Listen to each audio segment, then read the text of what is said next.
Outer Orange. Today, we are going over Deck Sander. This is Lyrical Set 1 tournament results that Deck Sander did. I'm gonna make this bigger because I realized it is not that big. But anyway, results-wise, obviously Dogee is kind of powerhouse, but the second best or the most popular represented deck was actually Michu. After it has Raziel, Leonor, Dayusha, and Varga. All pretty good contenders, I would say. I think every one of these decks has something that makes them shine. Dogee being the powerhouse, obviously, and then all the decks below it are all very good options as well. I think out of all of these, Dayusha feels the weakest. This deck is one of those decks where it has a good going first and going second thing going for it, but it can lose hand really fast, and it does struggle into Dogee. That's how I feel about it. I actually think the best two decks out of here is probably Leonor and Dogee, but we'll get into that. Let's go over some of the decks here. We got a lot to talk about. Start with Dragon Empire. There's somehow there's a Bob Sagro list. I don't know if it's the same person just constantly playing Bob or whatever, but there has been people kind of throwing in different engines into this deck to kind of try out different things. So if you're really still a Bob player out there, you can experiment with all this other stuff that this deck keeps randomly doing. It is one of those decks that's very Vanguard centric, so you have to constantly, be fearful of the Vanguard. It does have a deck out issue. I think that's where this deck really struggles and why it can't keep going through. It really needs like something new, something fresh, maybe a whole new Vanguard. I don't know. Next we have a Java list. Now keep in mind, Java did recently do well at one of the WGPs. I believe it just happened in like Stride Harry meta. Maybe I'll do a little video looking over that game plan, because this deck, I'm not gonna lie, can really like it can, the numbers get big. Like that's one thing about Java, and like just in general, I can't remember what the original chicken's name was. For some reason it's not coming to me right now. Nirvana's always things like pressure was always its biggest thing, and that's kind of what was cool about it early on, is that it had like this pressure aspect that other decks didn't really do. It had a really big choking thing, and now a lot of Dragon Empires can choke out. Like Varga can also kind of choke you a little bit. So but anyway, long story short, check it out. Next we have a Tamayura player, just a single Tamayura player. Tamayura's deck really hasn't changed aside from the new grade 1 that came out quite a bit ago now, and then you can also run the Regalius piece, and then we do see some cyclers in here. So kind of up to you how you want to approach this deck. This deck is kind of weird. It's really good and really bad at the same time. It has its moments, but there's also like very inherent weaknesses within it, but you can always test it out. Obviously there's a bunch of Dogee. I don't think I've actually ever discussed Dogee's deck list yet, so let's go ahead and kind of break this down. Ideally, like, you really just want the main best cards in your deck at 4, and then after that you can kind of start experimenting. These three grade 2s right here should be at 4 because they are just extremely strong. After that you can kind of start moving ratios down a little bit. Like this, I think the counter treasure should be at 4, but some people push it back a little bit. I strongly disagree pushing this back to like 3. I think this card is just too important to see at 4. Sometimes they get choked out and you really need that extra counter treasure to push through. It does matter going from a 4 attack plan to a 5 attack plan, or going from a 4 attack plan with an extra 5k front does make the difference with how this deck functions. So I personally recommend keeping this at 4. Regalius piece, the new one, is really good, and it's between that and ladder when you come down to like the Regalius piece choice. I think Twin Cast just isn't it. Like, I know some people play Twin Cast, but I really think ladder is just better in almost every way. It's an extra draw, it's an extra soul, it's extra 5k. You can go around the mirror a little bit better. It just, ladder is really your out into Dogee most of the time. And some mirrored super poor Blackmire. Got another list here. Congrats to this person. There's so many lists. Here's a first place list, and I'm kind of curious to see like what first place was doing in comparison to what we just saw. This is like a staple list. This is ideal staples syndrome right here. This is like, and I mean this in a good way, by the way. This is basically like the go-to list. I think the only thing you could change is maybe put the draws to 3, and that's it. Everything else about this deck is like this is like the best cookie cutter list to go by, because it's basically running everything you need to win the game, and also even has a new Regalius piece on top of that. So this is just purely like just raw dog. Just play the game. Every piece you need that's important, and that's it. Now, some people could argue that Kakechika could be 2 cyclers, or you can change the Kakechika to Forktail. That is completely up to you. There's also another card. There's like another card that kind of plays around the mirror a little bit better. If you just want to try the deck, this is the best list to try it on, because it is to the point, it's streamlined, and that's the point of the deck. I will say streamlined isn't always bad. Sometimes teching too much is also not a good thing, because then you're not seeing your engine as much, you're not seeing certain pieces. So sometimes it's actually good to just keep it streamlined. And I'm starting to see that a lot with this deck, that maybe over-teching it isn't the way. Like sometimes you want to over-tech to kind of be able to beat the mirror and all this other stuff, but maybe sometimes you just don't over-tech, just leave it how it is. So this is, I think, the best list. I'm probably not going to go over all of them, because this is probably the most streamlined list. You have your persona, you have your draw engine, and your attack power, because this guy gets big. You have your filtering, you have your multi-attack, you have more filtering on top of bottom decking. This also removes cards. You have your recycling. This card's insane. Your countercharger, your perfect cards that you can guard from bind, your recycler from soul on top of drawing cards, like more draw, and then obviously create OT, and then the greatest piece that also draws you even further, along with also providing you some defense. Just so yeah, that's just the deck. And then, you know, Ride Line's the same. And I'm gonna stop talking about Dogee because I'm gonna be here for like 20 hours talking about Dogee, because it is like my current deck right now. So I'm constantly, you know, like I'm constantly trying things out, you know, I'm constantly changing my list around and all sorts of stuff. Anyway, we have some other ones here. Some are value the Forktail, and you see some people start cutting back on some of the consistency pieces. And then some people run the Countercharger right now over like other cards. It kind of is like more like a meta decision, I would say. I strongly suggest Ladder just from personal testing. I tried fronts personally. The fronts felt really bad when you're in a pinch. When you're in a pinch and you don't have the draw, notice they only have one Kagachika. If you're running a ton of draw in your deck, then you can get away with fronts, but if you're not running draws in your deck, you start really falling behind. Forktail's good because it lets you deck filter, but there's other issues with her. That's all she does, and you don't want to use her after turn 3 unless you draw into her. It's weird. It's a weird mixed bag when it comes to Forktail and Kagachika. This with Shiranui. Shiranui is still pretty powerful. I still see this a lot. Some people really like put this deck down. They're like, oh, it's not that good. The thing about this deck is it does a lot in a deck. It draws, it has multi-attacks, it's got removal, it's got, you know, pressure mid to late game with numbers. The numbers get huge at some point where they become basically unguardable. All this stuff is really strong to just have in a deck, like just to make a deck engine, like a deck work. Ideally, having good numbers, have good draw power, having multi-attack are like the top 3 things that usually makes a deck a contender. And this deck has all of that. So just from like a normal deck standpoint, this deck is already reaching all of that. So what makes it better is really nothing else. It's just the fact that it just works how it is, and it's just a good deck. Now, I will say, is it the strongest deck in the format? Probably not. But it's still very powerful. You still need to be careful of this one. And even if you don't give them a board, or if you play ladder or whatever, they can still, you know, play Verena and be fine. Like, they have other ways to play into you. They can wait a turn. They don't have to, you know, go super explosive on their first stride turn. They can just literally sit there and farm turn after turn.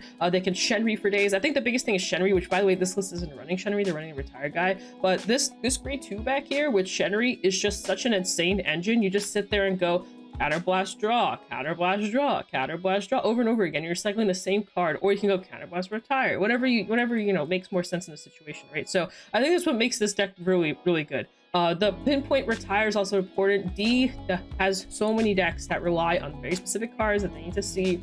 And then this, you know, this deck that likes to just kind of pseudo board remove in a sense is very, very strong to certain matchups. So, you know, you'd be surprised. Like, that's another reason why Dogee's strong, because it also has spot removal, you know? So it's just something to kind of keep in mind. Like, sometimes don't look at like if you can beat the deck, that's fine, but keep in mind why is the deck even doing well to begin with? You know, something to think about. Varga is, you know, just Vanguard centric again, like a really strong Vanguard centric deck. It's just it can call a board and then get all its drawback from calling the board, and on top of that, just keep on pressuring you with the Vanguard swing, kind of choke you out on damage. It can be very scary. This deck does have like this issue where it really needs to see triggers to play the game. If it doesn't see triggers, it starts kind of falling off. Every turn feels super mid, but once you start seeing triggers, this deck just goes kind of hard. So that's Varga. We got MLB, but MLB has the new guy. They have the new, I think it's the best or the great or whatever this Blaster Boy is called. They get an errata, so I don't know where this deck stands now. Also, we don't have this yet, so I'm just gonna kind of showcase this for future us. If we ever get this, it'd be good to look back on. This deck I always thought was pretty decent. There's a chance that maybe with the new guy it's even better, so we'll have to see. Luard, I think Luard is still relatively good. It's not like the strongest thing ever, but I feel like if you've been playing Luard this entire time and you just don't want to change anything else, I actually think Luard is still very good. You know, it's still stride deck, so late game this deck gets pretty annoying, and you definitely have to be mindful of that when you're playing this deck, so just something to kind of keep in mind. We have a Leohan. I really like this deck's playstyle, and unfortunately I had to drop it because I dropped Keter as a nation. It just got too expensive for me. I was like, I could just keep building the decks in the nations I normally play and then just not focus on Keter. That's just sort of the decision I had to make. I'm not gonna lie, Keter probably got expensive. I was like, I can't keep buying all these staples. Like, it just got a little too much for me. But I think this deck's actually really cool. I really like the playstyle, and I just think it's a fun deck. So it's nice to see it performing well. But here's Raziel. Raziel is kind of about the same. You just play all the good cards, you just scry through your entire deck and then just hit all your triggers and kind of win the game that way. The fact that you can do that just is what makes the deck really good. So another very good contender. There's some brand gate stuff. So we have Sarah Snow. I will say personally, and I don't know, this could be, you know, it could be different from player to player. I think this deck loses to Dogee, but I would have to test into like maybe someone who only plays Prison to kind of fully see this. Personally, like my personal experience so far, the couple players that I have played into the last month or so under Dogee, it's been a very one-sided coin. Unless like on grade 3 they just like blast with like triggers, then maybe then there's like a comeback. But realistically speaking, like this girl's offline at all times. Grade 1 right here, Luna, whatever her name is, Dogee goes right around her, by the way, because Dogee targets circles, so she will never proc. The right Dogee player will play around this like crazy. They'll basically nuke her first with the Dogee effect, and then they'll call from Prison. And basically, she's offline, you lose her on top of that, and you just lose your board. Like, Prison will lose basically most of its board, on top of losing its hand on top of that. And keep in mind, Prison really likes its hand. Like, whatever is in its hand is usually stuff it needs. So, long story short, this deck falls apart very quickly into Dogee, but I'd have to see, like, maybe there's something I don't know, because my personal experience has been, like, this deck does not beat Dogee, and I think that's its biggest problem. Now, I will say on its own, this deck's actually not too bad because it chokes out other decks, and if you don't know how to play into this deck, you will easily lose. But I will say, if it sees Dogee should be on the winning end, unless some crazy stuff happens. Keep in mind, Dogee can also use PGs from the bind zone, which does make this matchup a lot easier. If they have, like, you know, per columns, they're like, okay, cool, PG from bind, PG from hand, take the other one, you're fine. You know, you can do stuff like that. This card's really annoying here. This card right here, very, very strong card. I despised this card when I was playing into it, when I was playing Flagberg back in the day, and I knew someone who had this card at 4 in their deck, and they would just spam the living crap out of this card, and it's very annoying. Now, if you guys don't know what this card does, it basically minuses 5k to something based off how much Prison cards they have. It's for the turn, by the way, so if anything restands, it'll be like -10, -15, -20. This thing stacks like crazy. So actually, they gave us like a pseudo contender. I've been talking a lot about the guy that like recently got top 8. Apparently, like, he had an illegal deck. I found out recently. I don't know if this is true or not. I wasn't physically there, but it's what I heard. But regardless, I still think Ava's pretty powerful. I think it's one of the stronger rank 8 decks right now, to be honest with you. So I still value this pretty high. It still has a really good pressure turns. Going first, this deck feels very strong. The fact that it can recycle its personas back and forth, and it's really easy to loop the monster engine as well, and then also getting access to free PGs all the time. Like, there's definitely a lot of sauce in this deck. It's very fun to play. It's one of my favorites. We have Archite. Archite is very strong. I still think it's one of those decks where, like, if you take first away from it, it's a lot weaker. If you're aware of the grade 3, you kind of have a little bit better game plan. And then you can play into like this discard engine, then it kind of weakens the deck's like overall engine. This deck has a little bit of a hand issue once, like, especially into matchups that like shred through their hand really fast. They start falling off very quickly because they don't really have a good way to recover. Notice the Archite starts falling off once they start losing their hand, like because they really rely on their hand to kind of keep cycling through the monsters. The only card they can really call without their hand is like this card. But realistically speaking, like, you still need to kind of, you know, you still need a hand to kind of create a board presence. But I will say the numbers get really big, so it's something to kind of keep in mind. When numbers are big, the numbers are big. You still have to be very wary of that. And Twingas is an interesting addition. Definitely a good way to kind of stay alive there. So much respect to that. Next we have Messiah. He's still kind of a bit of a powerhouse. I think this deck falls off a little bit into Dogee meta. It's still good. You know, still a deck to be fearful of. You still draw a lot, you know, you still just do your normal stuff, and it's a very annoying deck. The columns get huge. It can't grade 2 game though, and that's kind of a problem with this deck if you're playing other stride decks. Into other stride decks, if you're going to Nui or Bluard or just any other deck, they're always not going to want to let you stride first. Like, they're just not going to want you to do that, so they'll just grade 2 game you, and you'll lose the grade 2 game, forced to ride up, and then they ride up into their stride, and then you'll start suffering, and that's when this deck starts falling off. So that's kind of like its downside, but everything else about this deck is really powerful. It draws a ton of cards. It's pretty good. You have Velstra. Velstra needs some of the new cards to kind of get better. I don't think it has the new cards yet in this build, so I'm going to kind of just quickly breeze over this because this deck's basically the same. And once we get the new cards, this deck really changes, and that's like set 4 stuff. So set 4 makes this deck significantly better in my opinion. I think outside of that, there's like not much going on here. It's a good deck, but I think it definitely needs some new stuff to kind of start really you know, getting on the same level as some of the other decks that perform well. Seeing how Vanguard is kind of funny. This deck hasn't changed at all. As you guys can see here, this deck hasn't changed at all, but I see some people added the grade 2 girl in. I actually can see a reason for this. This deck really likes to see its pieces, and this card can find those set pieces, and you really want to see your pieces because this deck has a board issue. It really needs some kind of form of revival. The Yusha is really, really good for the dice roll meta. If you are fearful of losing the dice roll, this is the best deck to play by far because going first or going second, this deck is just very strong. And the dice roll is important because, you know, your opponent has, you know, if your opponent takes the dice roll away from you, you know, usually you're like at a disadvantage. But it also depends on if they don't know what you're playing, they don't know what you're playing, you know what I mean? But the important part is if they're playing a Stride deck, they're gonna give you first. Well, that's cool because this deck restands regardless. If they're playing a deck that likes the Persona, they'll give you second. That's cool because then you'll still ride up on them anyway and still be on grade 3 and still beat their face with a double restanding Vanguard. And I think it's a very interesting concept because we don't really have a lot of decks that can get away with this. Kairi is kind of the closest one to this, where you can lose the dice roll and then still win the game type of thing. We have Dark States. Greedon surprisingly is in here. I think it's been getting support. Like, I think this deck gets support like literally every single set. It's kind of interesting. Nothing really changes about this deck. You still play like normal stuff.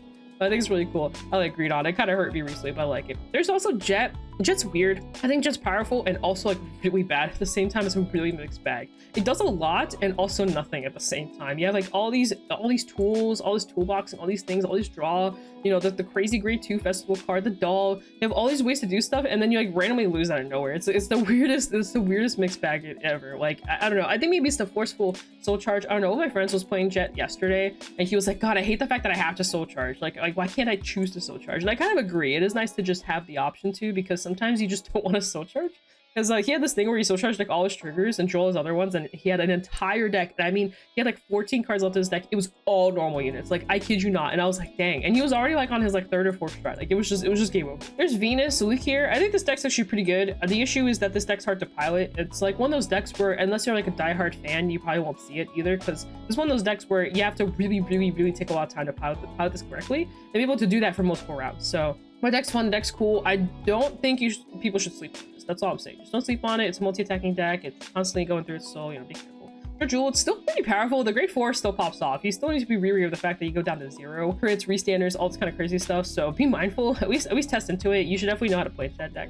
There's Android. Android shouldn't have changed too much. It's about the same. This deck, once it reaches grade 3, gets very obnoxious. I will say it does struggle into Dogee. I know I bring up Dogee a lot, but it is kind of like, it is like one of the best decks in the format. So, you know, I'm going to talk about it, obviously. This deck does have a harder time to Dogee because they can bind, if the Dogee player knows, they'll unbind specific pieces and this deck will start falling off, or they'll bomb deck specific cards and it makes it a lot harder to kind of get through the engine. You can still play because you bind so much and your bind gets really big with dolls, but it is a little bit tougher depending on how you're playing. I will say this is like a two-sided coin. The person playing dolls can also play around what Dogee will potentially unbind. Like, if they know what they're going to target, then they'll play around that as well, because they have multiple ways to rebind their bind, right? So there's kind of ways to play into it. We got some Blackmire. This is like kind of like, I put this deck pretty highly up there early on. I will say after testing it a little bit more, I'm kind of, I'm feeling a little bit more iffy now about it, but it's still strong. It's still strong. Don't get me wrong. I do think there's like a little bit of a high roll thing going on. I'm not going to go into it too much because F4 really changes this deck and lyrical meta doesn't really affect that. Magnolia is pretty good. It just farms like crazy and you really need to be careful how you play into this deck. Like, if you put yourself at high damage, you'll just lose. So you really got to guard carefully. It's kind of hard because this deck will kind of beat you down, but it also there's really the line of counterblast. So if you just are careful with how much counterblast you're giving it, you should be fine. I got some Mushiking. I saw Mushiking was like performing pretty well. They basically just added in the new guy because, you know, for this card you can get cards back. So that's that. And then Leonore. I think Leonore is going to be very strong going to set 4. She stays about the same in this set. Like, nothing really changed too much about her. Obviously, there's no new stuff, but she's performing pretty well in this format as well for obvious reasons. It's really good. We got some Zorga. I think Zorga auto loses to Dogee. I'm not even gonna lie. But outside of that, the deck's like okay. It is like I think it's like the #1 toolbox deck in D right now. So you can always find a way to figure it out. And I think that's the fun part about Zorga. We got the Straha deck. It's very powerful and also very weird at the same time. You have to kind of let your opponent kind of get to grade 3 before you can kind of really pop off. But you still have a 4-attack turn. I believe you still have a 4-attack turn going first. So it kind of just depends. I think this deck has an issue refilling its board a little bit. Let's go to Lyrical, because Lyrical is definitely where a lot of things change. Kairi, I think, gets a small upgrade, but becomes a lot more powerful. This list isn't running the upgrade I was talking about. This is a very standard Kairi list. So we're going to go to another Kairi list, because there is one thing that basically changes about this deck, and it's just the ride line. You literally just change the ride line, and you have a very powerful deck. This deck, as of literally today, I believe it's the same guy. I could be wrong. It might not be the same person. Pretty sure it is because it has the same orders, but there's a person today that just went with Kairi and they were basically running this, and I think the only difference might have been the OT. I don't remember. maybe they were running, but anyway, they're running the Ura package with the orders and everything, where you basically grab, you know, the cards you want. This is like 30k shield here. It's nuts. It's like 60k shield here deck for no reason. Everything else just stays the same. You keep a steam line, but the big thing is the ride line. This ride line is really, really good for this deck because you basically get access to all your grade 3s and 2s and just your grade 3s and 2s and 4s. So basically this right here, the cutoff is here. You get access to all of this, and these are all really good cards. They're all drawing cards. They're all engine cards. They're all cards to bounce with. They're restanding cards. They're all just really good cards, except the grade 4. You kind of care about that, but everything else is really good. You care about the grade 4 when you're playing into prison, but otherwise you don't care about the grade 4. It's just a really good engine, and this engine just provides you a lot of draw. You will just sit there randomly with like 15 cards in hand. I'm not even joking. You're just like you don't even know how you got there. Realistically speaking, if you open this card, you just kind of win the game going second, because you will just draw so much. Because you'll draw from this, you'll get your pieces from this, you'll draw from this, and then when you're on your grade 4 turn, you'll draw from this again, and then you'll, you know, send all your cards back. You'll use Yuka to bounce things back to hand. You just have like a whole engine that kind of just pops off instantly, and it all just starts with the energy card. Like, realistically speaking, this is where it starts. So yeah, very powerful deck. I've been testing this deck a lot. I actually have it like right here. I have a box here with like with it in it. It has Dogee and this, because it's literally the 2 decks that I'm playing and only playing. But I did find out this deck really struggles into grade 2 gaming. So if you're playing grade 2 games, you get kind of in a pickle because you run out of soul, or you run out of something. Like, you eventually just run out of stuff, and it's really hard to grade 2 game. And if you're forced to ride up to this card, which is the grade 3 Kyrie, and you have to stay on this because you can't go to 4, this deck does have a little bit of weakness, because then your opponent rides up and they can do their thing, especially like a stride deck. They get this stride on you, and now you're forced to like go through all your pieces. And then this deck starts falling off because that 15 card hand is now suddenly a 4 card hand, and that could be a problem. If you can't recover properly from a stride turn, you start falling off like crazy.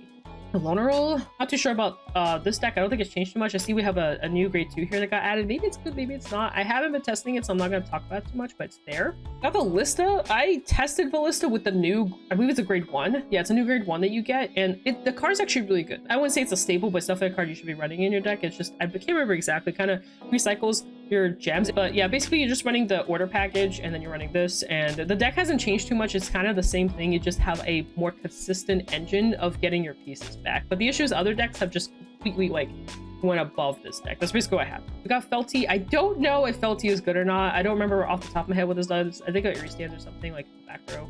I don't know. But Hyoka. Hyoka's a pretty good option overall. The more I tested this deck, the more I kind of started seeing its like downfalls. It's also a deck kind of similar to Dogee. You have to play this pristine. Like, you have to play it pristine to see its full, you know, full potential. And that's kind of the problem is, you know, you can make mistakes. And the minute you make mistakes with this deck gets a lot weaker, because yeah, misplaying under this deck, you are going to be in a bad trouble. You're not gonna be in a good spot. You can't misplay under this deck, and that's kind of where this weakness is. Also, it's very counterblast reliant, and that can also be a problem if you're trying to go for the restanders. You do get your counter charges. You have like ways to kind of like go around it, but sometimes you don't. Like, say you like hit OT defensively, and then you lost your whole power turn, so all you're doing is just farming, and sometimes the farming just isn't enough, and yada yada yada. But it is a 6 attack deck. It kind of has that Magnolia thing where it's attacking 6 times every single turn. The numbers are more like pokes, but still they're, you know, it can shred hand pretty quickly. We got Herminia. I don't know if this deck has changed too much. I did get this new grade 2. It's really pretty, by the way. I haven't been testing Herminia, so I'm not going to go deep into this. Looks like it's got a new grade 3 as well. I think Zenaharian, I call him Zen, he might have more to say. You should check out his channel, because he talks about this deck a lot more than I do, so he might be a better person to tell you about Herminia. We got Leticia. I think Leticia is actually pretty powerful. She does need to like kind of get there. Her new grade 3 is just really strong. So this deck just this new grade 3 is just, it's basically Overlord, and you don't lose your drives. You do need to get there. Your hand is really bad early on. It gets really better later on, but you have insanely good like turn 2, turn 3 plays. Like your columns can get really big. If you hit the high roll, this deck is nuts. But the low roll is really bad. So that's the downside to this deck. I have Michu. I've talked about Michu so much, I'm not going to go deep into it this time. TLDR, extremely strong going first grade 3 turn. And still really good going second grade 3 turn. This deck filters like crazy with this new card. The Yuka and this card combined is just such an insanely strong combination. I will say this deck's biggest issue is deck out. Probably you can deck out really fast, really easily. You have to be super careful with the deck out of this deck. I was surprised to see this. A lot of people don't run cards like these, but hey, I mean, it comes up. You can discard. You know, you discard off of the Nakno. just start off with this, so it's pretty good. But yeah, this deck's very powerful. I think this is definitely one of the stronger decks, if not one of the best decks in the Lyrical set specifically. We got a Fennel. I don't think Fennel changes too much. She does get a new card, but I don't even think you need to run it. But there's like this new card right here. I don't even think you need it. I don't think you need either of them. I think the deck just was fine the way it was. You can run it if you want, but this deck has like a space issue, obviously. So like you kind of need all these orders. It depends on, I don't remember if the grade 1 and 2 kind of recycle your orders back. So if they do, then this isn't too bad to like lower on these and up on them. But yeah, Fennel is just being Fennel. I've got Charm Out. Charm Out, I don't play Charm Out, but I know people who do. They've been saying that the new card is just very good. So this is from my locals. They basically been saying that the new card really helps kind of, it's just one card, but it does help with what the deck's doing. And it just makes it so much easier to basically recover the pieces that they want to keep recovering over and over again, and just keep bringing back the cards that make the deck really good. So there was, I believe, a top 8 Charm Out in my shop challenge yesterday. If I remember correctly, I'm pretty sure she was there. I'm pretty sure she got top 8. So she was talking a lot about this card and saying like the powerhouse, and her boyfriend were talking about it. So it's really good. And I already saw the power of this deck before. It's very annoying to face into once they get there. We have Prism, and Prism is now, this is the regular Prism. This is with the new Prism cards, but without the Vert. I'm trying to see if there's Vert Prism in here. This looks like all Labrador, so it looks like Vert Prism didn't make it on this side. Maybe I'll have to talk about the deck or maybe make some videos about it. Here's Sagada and Prism. Oh, the old one's basically the same, by the way. New one's a little bit different. This is the Absolute Zero deck, basically denying your opponent multiple attacks by forcing them to use Counterblast or discarding or whatever it is. I don't remember exactly, but it's really cool. I think it's a fun little engine. I'm not the biggest fan of it currently. I think it needs a little bit more help, but it's a beautiful deck, and just for the beauty of it, I think this deck is super cool. Very pretty. I'm a big fan of Harpy ladies. It's actually what I used to play in Yu-Gi-Oh! A lot. I just love Harpies. I think they're so cool. It's just such a unique mythical creature, and I just think it's cool. So there's that. Then we have Coral. Coral, just, Coral cards. Just run all your Coral engine. This is one of the easiest decks to pick up, in my opinion, if you're like a new starter, because it's pretty cheap. You're not running any of the staple cards. As you can tell, there's no staples in here, and it makes this deck really easy to pick up. So if you're interested to pick up a deck and you don't want to spend a ton of money, this is one of the best decks to pick up. So we have a Mygo. Mygo should not have changed at all. And then we have Vispo with Benny. Benny is Igny's favorite deck on the planet, to the point where he made a whole channel cycling around him playing the deck and seeing what other people play, which is really cool. So another it's just a different Barrow Magnus deck, a better Barrow Magnus deck, I should say, right now. I don't know if that changes when new Barrow Magnus comes out, but it's currently just better Barrow Magnus. It's just a really pretty deck, and it just spams over and over again the same cards. As you can see here, it's the same cards, the same effects, and that's just all it does. But it's really cool because the Vanguard gets all these skills off of it, so it's just a really fun little deck. I talked about it before, so I'm not going to go deep into it. That's basically it for this one. As you can see, there's a lot of really cool decks, I think, that's in this current meta. But yeah, that's it. Thanks to Dexander, as always, for providing this data here, just here to look at. It's just really fun to see. And he's actually been shouting me out in some of the other little videos here, and that's also really cool because yeah, there's my video right there. So he's actually been throwing me into these things. So if you're curious about previous metas, you can always see, so you can always go back to one of the videos, so you can either look through this, or you have the option to have me discuss it as well, or you can do both. You can support both of us like the cool kids we are, So yeah, that's also really cool. Also, same on Shadowverse, by the way. Shadowverse also has this. I also use for Shadowverse as well. So yeah.